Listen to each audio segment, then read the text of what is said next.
My name is Alex Wyatt and I'm the GCE coordinator for Global Action Plan. GCE stands for Global Citizenship Education, and it's about helping people to build the skills and abilities and capacities to take action for a fairer, more sustainable world. It's also about understanding the forces that are at play in the modern world and trying to understand how we can deal with them ourselves. And one of these forces that we're going to be looking at today is greenwashing. Don't worry if you're not familiar with the term, we're going to explore it in a little bit more detail. Just to tell you about our organisation, GAP works with schools like yourselves, we work with community groups and we work with businesses to try and help them make the changes that we need to see to live in a more sustainable, fairer planet. So just to get into this idea of greenwashing, what is it? What's it all about? I'm going to show you an advert, some OG greenwashing, some original, very, very early greenwashing. And as you watch this ad, I want you to think about three questions. First, how does it make you feel? Second, what images and languages does it use to influence your feelings? And then third, is there anything about it that seems a little bit off or a little bit strange to you? And really sorry if there's a bad picture, but it is from the 80s. What are you going to do? All right, play the video. On the coast of California, while big jets reach for the sky, one of the smallest endangered species quietly reaches for its dinner. The El Segundo blue lives on wild buckwheat, on land that's part of an oil refinery. It's not much bigger than your fingernail, yet people who work there protect the area and plant buckwheat. Do people really do that so a tenth of a gram of beauty can survive? People do. I'm going to give you about 60 seconds. I want you to turn to the person next to you and talk about those three questions that are on the board now. Go.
Time's up. So, what did you talk about? Oh, I found that video great. It was green. There were animals, harmony between man and nature, butterflies and airplanes, oil refineries with buckwheat growing in them. Oh, people who care about the environment. Oh, so nice. But actually, oil companies, what about the carbon dioxide they release? What about oil spills? If you're confused, this isn't an accident. This video is considered one of the earliest examples of greenwashing. But what exactly is greenwashing? Well, you want to help the planet, and so do many other consumers. You know the things that you buy can contribute to climate change, and you want to buy more carefully. Market research actually shows that people are more likely to buy brands that they feel are environmentally conscious. So companies want to make you feel better about buying their brand. So when you go into the shop, you see their brand, okay, right, very good. That is more environmentally friendly. And they make these claims about their products that make them sound better. So we're going to take a look at a couple of examples here and then maybe find some of the problems with them. First of all, Coca-Cola. Recently, in the last couple of years, Coca-Cola have come out with a couple of limited edition prototype bottles. Look at them there, very cool. One of them is made from 25% recycled marine plastics. Ooh. And another one is made from paper. This is great, even less plastic waste, right? Another brand you might be familiar with is Shein. Their Evolution collection uses recycled plastic and supports women's charities, supports women who are making changes in their local areas around leadership and around domestic abuse. There also, another thing that Shein did was on Earth Day 2021, they planted over 600,000 trees. Amazing, right? But are these always true? And are they useful in fighting climate change? Let's actually dive into some of these claims just a little bit closer. Coca-Cola used and profited from almost 3 million metric tons of plastic packaging in 2021. That's about 10 times the weight of the Empire State Building. And their products made up 10% of global total plastic waste, according to a 2021 audit. They've been named the world's biggest plastic polluter for 4 years in a row. And they've also consistently undermined efforts by by governments to tackle recycling. So one example of this is in Spain. They tried to introduce a bottle deposit scheme where you return bottles after you've finished using them. It's proven to be a very effective way of recycling plastic. But Coca-Cola was one of a number of different companies who actively tried to stop this from coming in Spain. And that paper bottle that we were looking at, actually it contains layers of plastic, which makes it more difficult to recycle, not easier. Shein's entire business model is based around delivering poor quality but short life clothes for low prices. Clothes that you buy, wear a couple of times and get rid of it after that. Their website claims to pay workers above the industry wage, but actually there's no evidence of this. They don't have any certifications, they don't disclose their policies, they don't show how much they pay a living wage, or guarantee the safety of the workers who make their clothes. Plus, Evolution, this sustainable brand, is actually only one small collection amongst many others. How much difference can one of their collections make? And finally, the process of turning bottles into clothes, like they did in the Evolution line, means that the polymers that they use to break them down can't actually be further recycled, meaning that the Evolution line is eventually going to end up becoming unusable waste. So, those are 3 examples of greenwashing. Based on those 3 examples, I'm going to give you a minute to come up with a definition of greenwashing. And again, I want you to talk to the person next to you. Watch the timer. Go.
Right, time's up. Stop talking. You probably came up with a definition that sounds a little bit like this. Greenwashing is the act of misleading customers about the environmental practices of a company, or having negative or not great environmental performance, but talking about a great environmental performance. And we're going to see a few more examples of this as we go forwards. But before we do that, I've got one more question for you. And that is, why would companies greenwash? Why don't they actually just make positive changes to the business model and how they do things so that their businesses actually do help the planet? This is a difficult question, but I still am going to give you another 60 seconds. Talk to each other. Go.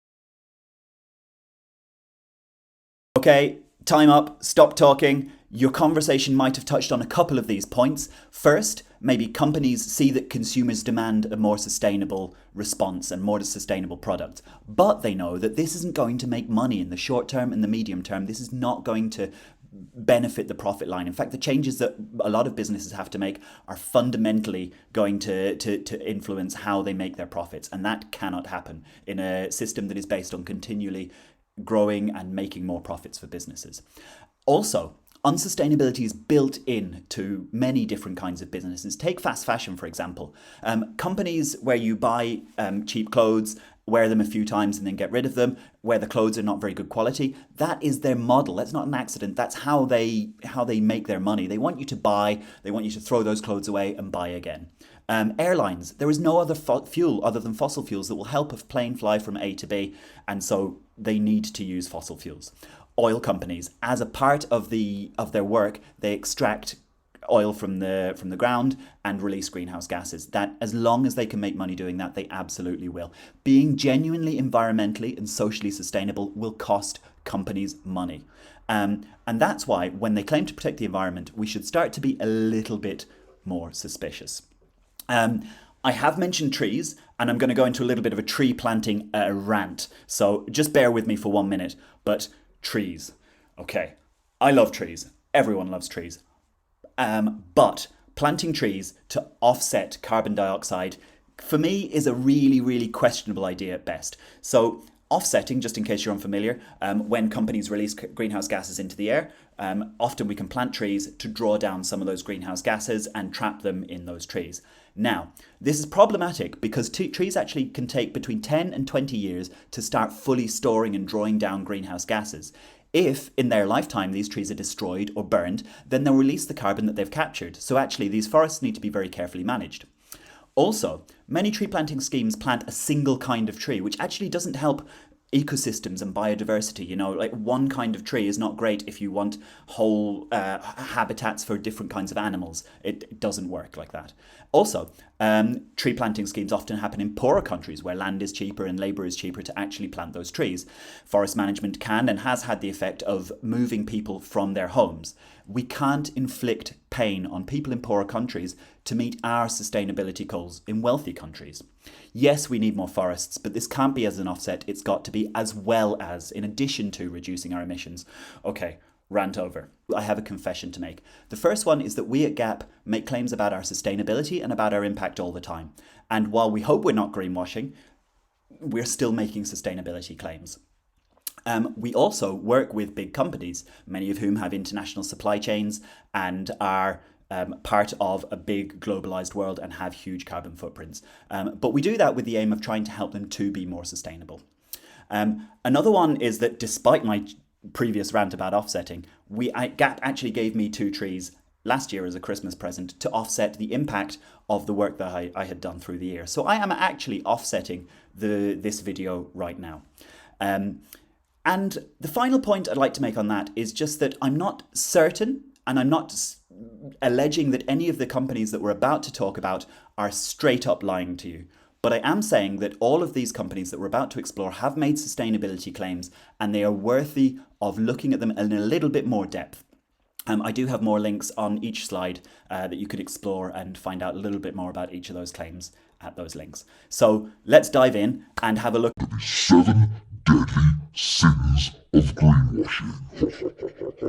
These 7 deadly sins are part of any company's toolkit, and they are stories that they tell. I'll tell you what they are. I'll give you an example, and then I'll give you a question that you can ask to help you recognize these claims. Okay, the first sin that we're going to talk about is the sin of the hidden trade-off. And this is when companies focus on a small positive, but they hide other bigger problems. So, as an example, you could look at Dove. Dove, I'm sure you've seen these around the place. You can buy the dispenser of soap, or you can buy the refill package. You only ever need one dispenser, so why would you keep buying those dispensers of soap? But luckily, Dove have little pouches, so you don't have to buy the big dispenser. It means you use 80% less plastic. Way! Well, the unflexible pouch actually can't be recycled, but some of the plastic that is in the dispenser can be. So the trade-off, the hidden trade-off here is, yes, you're using less plastic, but it's plastic that can't be recycled. It's just going to landfill waste. So to recognize one of these claims, you need to ask yourself, what are they not saying? Sin number 2, the sin of no proof. And this is when a company can just make a claim, and because they don't have the proof, maybe you can't check it. So an example of this might be that many supermarkets, I'm sure you've seen these kind of bins around supermarkets where you can put your soft plastics, which are then eventually recycled into food packaging. Now, the problem with this is it's not transparent how it works. Supermarkets often don't release data on how much was actually collected and recycled and how it was done. Also, research suggests that only 6% of flexible plastics actually do end up getting recycled. And these are often into lower quality plastics like bin bags or buckets, etc. And the rest is maybe, I don't know, burned, sent to landfill. We don't know. So when you see a claim like this, maybe one of these things that you might ask yourself is there evidence to support this claim? Has it been checked by anyone? Is there an independent verifier who has gone in, looked at this and gone, okay, yeah, that makes sense? Sin number 3 is the lesser of two evils. And for this one, it says that maybe this company is a little bit better than somebody else, but maybe it's just the best of a bad bunch. So we can look at airlines and a recent advertisement by Ryanair that was found to be contravening the Advertising Standards Authority in the UK. This one says that Ryanair is Europe's lowest emissions airline. Well, the problem with that is that all airlines release massive amounts of carbon dioxide as they make a flight.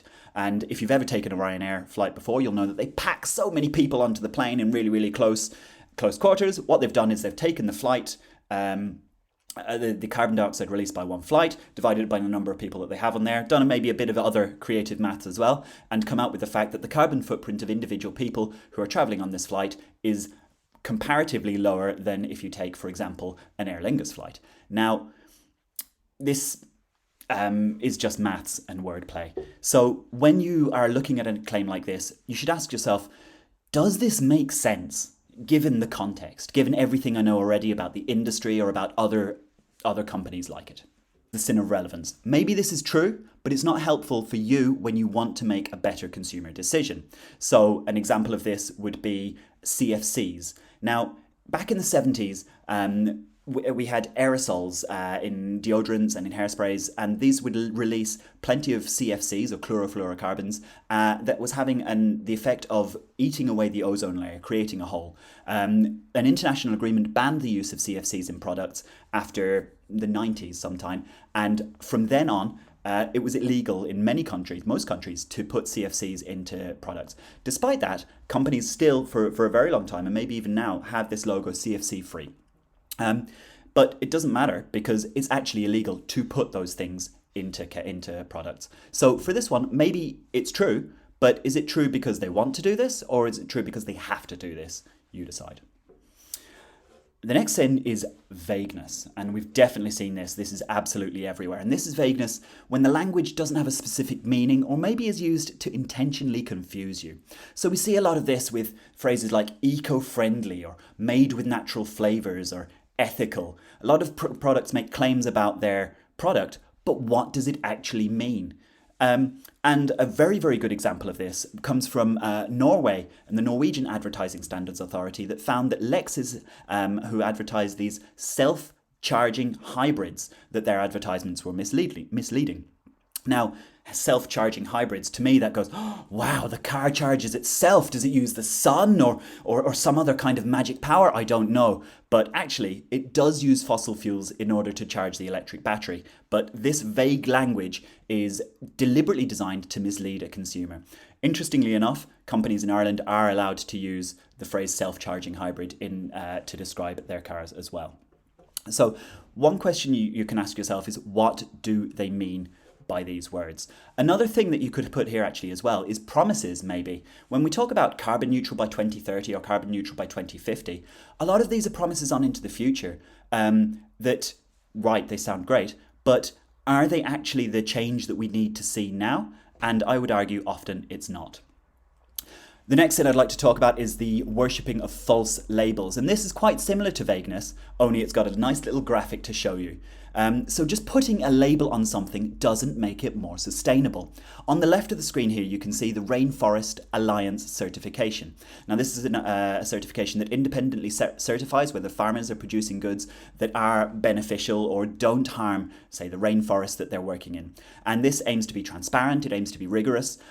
There are problems with some of these kinds of labels, but they are checked and they are aiming to be transparent and rigorous at least. On the right, this is a label that has just been made up. It means nothing, but doesn't it look quite good? If you saw that on a product, you might go, oh, Yeah, okay, that's eco-friendly. All right. So when you see one of these products, I want you to ask yourself, is this a genuine label or has it just been made up to make it look positive? The last sin I'd like to look at is the sin of fibbing. And this is where a company will just straight up lie to you. In 2015, Volkswagen were found to have installed software that made their cars emit less greenhouse gases when they were being tested. The rest of the time, the cars emitted 40 times more than acceptable levels. So in this situation, Volkswagen knew the problem but acted to hide it. They ended up paying millions of fines, and it's a really expensive mistake, but it proves that companies do and can lie to you. So, these are some of the questions that you can ask yourself to recognize greenwashing. Now, I'm going to test you. Have you been listening? Have you been paying attention? Because I'm going to show you a video that has recently been accused of greenwashing.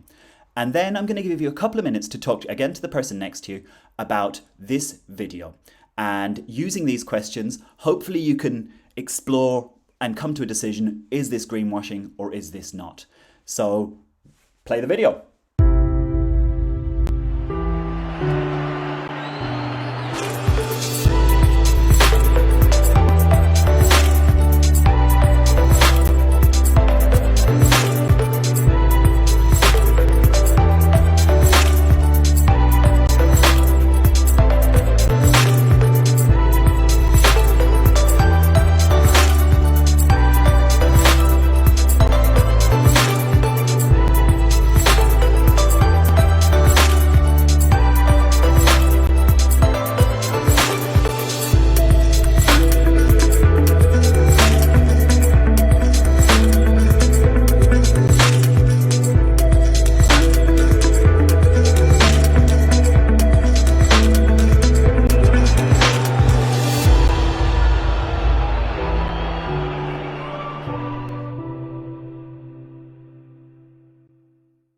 Okay, I'm going to give you 2 minutes. Talk to the person next to you about these questions on the screen, about that video. Go.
Okay, time's up. So maybe a conversation touched on some of these points. Sustainable stadiums? That sounds pretty vague to me.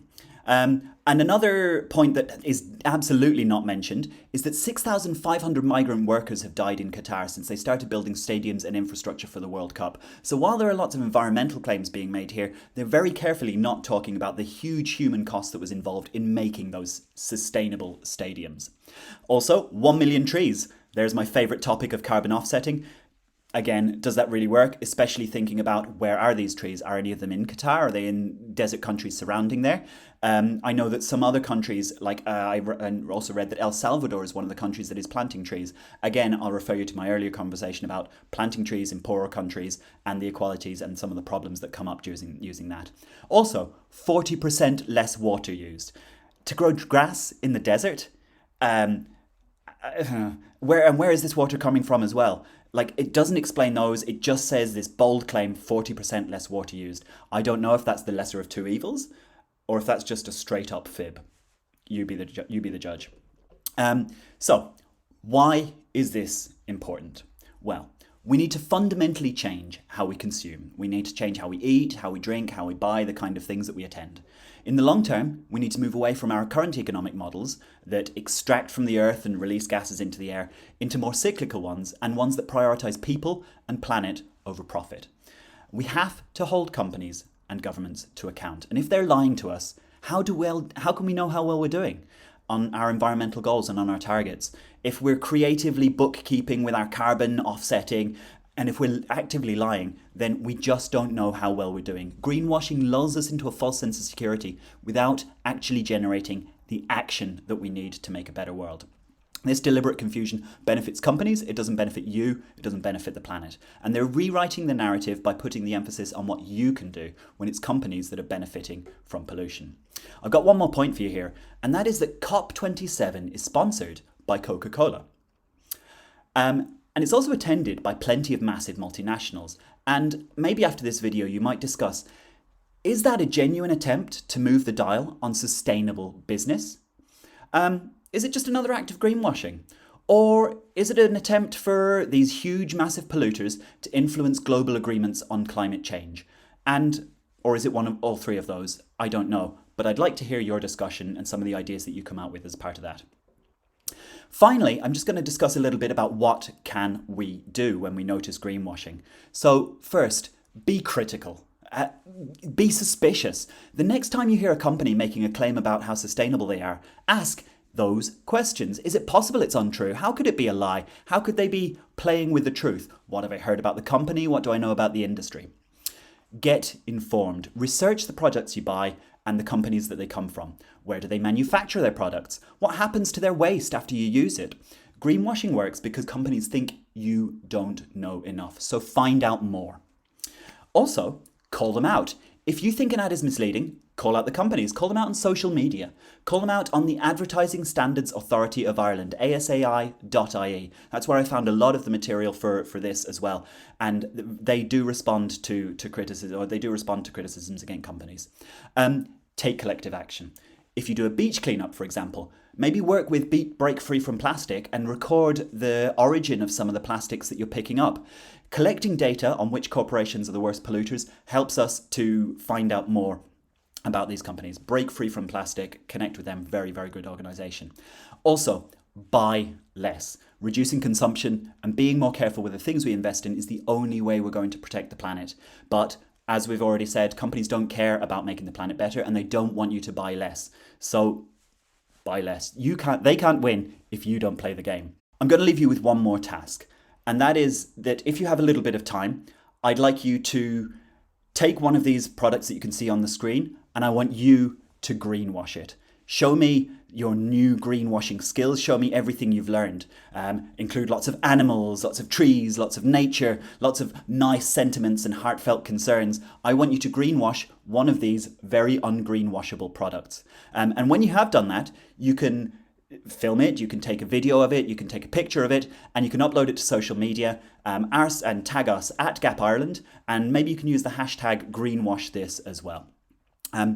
Thank you so much, and I really look forward to seeing any of your active greenwashing that you're doing. It's been a really great session. I hope you've enjoyed it too, and that you have lots to think about and lots to discuss afterwards.